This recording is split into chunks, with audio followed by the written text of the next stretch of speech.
कहानी कर्मों का फल। बहुत समय पहले की बात है। एक छोटे से गांव में शिव नाम का एक किसान रहता था। शिव बहुत गरीब था, लेकिन अपने कर्मों से वह संतुष्ट था। वह प्रतिदिन अपने खेत में मेहनत करता और जो कुछ भी उपजता उसे लेकर बाजार में बेचने चला जाता। उसकी पत्नी गीता और उसका एक छोटा बेटा था। उसका नाम रामू था। शिव और उसका परिवार भले ही गरीबी में जीवन बिता रहे थे, लेकिन उनके जीवन में खुशियाँ और संतोष था।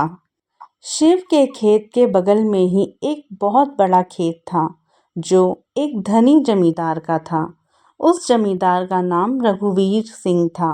रघुवीर सिंह बहुत अमीर था, लेकिन उसके अंदर घमंड और क्रूरता कूट कूट कर भरी हुई थी। वह हमेशा अपने धन के बल पर दूसरों को नीचा दिखाने की कोशिश करता था। गांव के लोग उससे बहुत डरते थे, क्योंकि वह अपनी शक्ति का दुरुपयोग कर उन्हें परेशान किया करता था। शिव ने हमेशा अपने कर्मों को महत्व दिया और कभी किसी से कोई ईर्ष्या नहीं की। वह अपने काम में ही व्यस्त रहता और हर किसी की मदद के लिए हमेशा तैयार रहता। लेकिन रघुवीर सिंह की नज़रें हमेशा शिव के खेत पर लगी रहती थी। शिव का खेत भले ही छोटा था, लेकिन उसमें उगने वाली फसलें बहुत अच्छी होती थी। रघुवीर सिंह को शिव की ये समृद्धि नहीं भाती थी। उसने कई बार शिव को धमकाया और उससे उसका खेत खरीदने की भी कोशिश की, लेकिन शिव ने साफ मना कर दिया। शिव का कहना था कि वह खेत उसके पूर्वजों की विरासत है और वह उसे किसी भी कीमत पे नहीं बेचेगा। रघुवीर सिंह को यह बात बहुत बुरी लगी और उसने शिव को सबक सिखाने का निश्चय किया। उसने अपने आदमियों को भेजकर शिव के खेत में जानबूझकर जानवर छोड़ दिए, जिससे उसकी फसल बर्बाद हो जाए। शिव ने जब यह देखा तो उसका दिल टूट गया। उसने साल भर की मेहनत से जो फसल उगाई थी, वह एक ही रात में बर्बाद हो गई। उसकी आंखों में आंसू आ गए, लेकिन इसके बावजूद उसने रघुवीर सिंह का विरोध नहीं किया, क्योंकि वह समझ गया था कि यह रघुवीर सिंह का ही काम है। दोस्तों, अगर आपको कहानी अच्छी लग रही हो तो प्लीज़ चैनल को सब्सक्राइब और वीडियो को एक लाइक ज़रूर कर दीजिएगा। चलते हैं कहानी की ओर। तभी शिव ने भगवान से प्रार्थना की और कहा, हे भगवान, मैंने किसी का बुरा नहीं किया।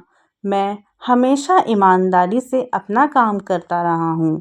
आपसे बस यही प्रार्थना है कि मुझे इस संकट से उबारें। शिव के धैर्य और विश्वास ने उसे हारने नहीं दिया। उसने अगले साल फिर से अपने खेत में मेहनत की, लेकिन इस बार फसल बहुत कम हुई। गांव के लोग उसकी स्थिति देखकर दुखी थे, लेकिन कोई भी रघुवीर सिंह के खिलाफ खड़ा होने की हिम्मत नहीं कर पाया। इधर रघुवीर सिंह को अपने किए पर कोई पछतावा नहीं था। उसे तो यह लगता था कि उसने शिव को सबक सिखा दिया है और अब वह उसका खेत खरीद लेगा। लेकिन शिव ने फिर भी हार नहीं मानी। उसने गांव के अन्य किसानों से मदद मांगी और फिर धीरे धीरे अपने खेत को फिर से उपजाऊ बनाया। समय बीतता गया और एक दिन ऐसा आया जब रघुवीर सिंह को अपने कर्मों का फल भुगतना पड़ा। उस साल गांव में भयंकर बाढ़ आई। रघुवीर सिंह के बड़े बड़े खेत बाढ़ की चपेट में आ गए और सारी फसलें बर्बाद हो गई। उसकी संपत्ति का बड़ा हिस्सा भी बाढ़ में ही बह गया। वह जिस धन और शक्ति पर घमंड करता था, वह सब पल भर में नष्ट हो गया। दूसरी ओर शिव का छोटा सा खेत, जो गांव के ऊंचे स्थान पर था, बाढ़ से बच गया। शिव ने उस साल बहुत अच्छी फसल उगाई और उसे बेचकर वह काफ़ी धन कमाने में सफल रहा। रघुवीर सिंह अब निर्धन हो गया था। गांव के लोग जो कभी उससे डरा करते थे, अब उसे तिरस्कार की दृष्टि से देखने लगे। लेकिन शिव ने इस कठिन समय में भी अपनी दया और सहानुभूति नहीं छोड़ी। उसने रघुवीर सिंह के पास जाकर उसकी मदद की पेशकश की। उससे शिव ने कहा कि जो भी हुआ वह भगवान की मर्जी थी। मैंने हमेशा यही सीखा है कि हमें दूसरों की मदद करनी चाहिए, चाहे परिस्थितियाँ कैसी भी हों। रघुवीर सिंह को अपने किए पर बहुत पछतावा हुआ।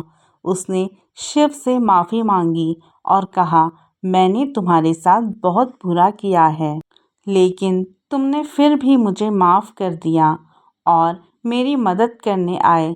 तुम वास्तव में महान हो। अब मुझे समझ में आ गया है कि कर्मों का फल आखिरकार हर किसी को भुगतना पड़ता है। शिव ने रघुवीर सिंह को सांत्वना दी और कहा, हमें अपने कर्मों पर ध्यान देना चाहिए, क्योंकि वही हमारे भविष्य का निर्माण करते हैं। जो जैसा करेगा उसे वैसा ही फल मिलेगा।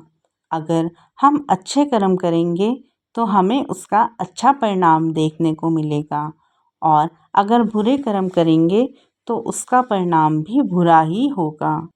रघुवीर सिंह ने अपनी गलतियों से सीख ली और अपने जीवन को बदलने का निश्चय किया।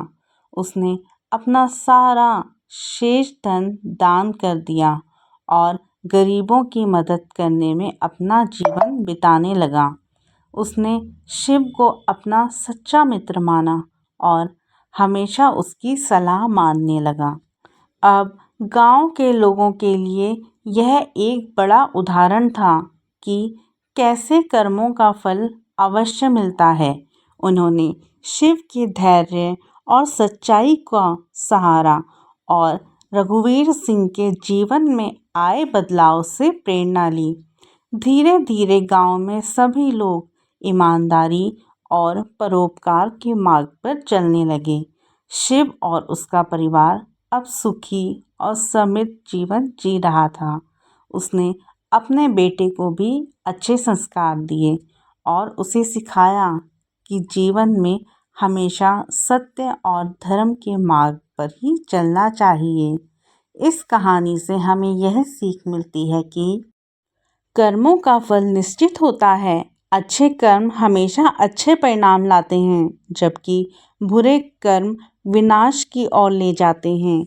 जीवन में सफलता और संतोष पाने के लिए हमें सच्चाई, ईमानदारी और परोपकार के मार्ग पर चलना चाहिए। यही वास्तविक जीवन की सीख है, जो हमें सही दिशा में मार्गदर्शन कराती है।